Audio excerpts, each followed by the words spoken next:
High guys, सन्चै आरामै हुनुहुन्छ? दर्शक नमस्ते, मेरो ब्लगमा स्वागत छ हजुरलाई। म आज हुम्लामा छु होइन। हुम्लामा हामी चाहिँ यहाँ बसिरहेको छु, बसिरहेको यस्तो टाइम गर्दा है बसिरहेको। यो चाहिँ के अरे, यसको नाम के अरे, भैँस्याउ हामी खाँदैछु होइन।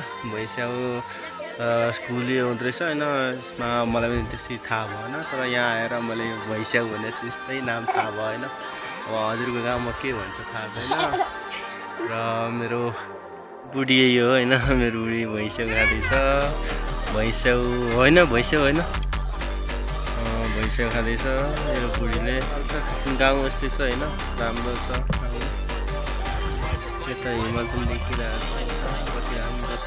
यहाँ बत्ती पनि हाम्रो कस्तो लाग्छ यता, कति राम्रो छ होइन। म यस्तो चिसो छ होइन, यस्तो बसिरहेको छु। मेरो बुढी यस्तै छ, मेरो बुढी हुगने छ। हामी त यस्तो बसिरहेको छु होइन। के ल बुढी भन त एक शब्द। बुढी त केही बोल्चालै छैन होइन, हाँसेर मक्ख छ होइन। मक्ख हाँसेर मक्ख छ। हामी त यस्तै पारा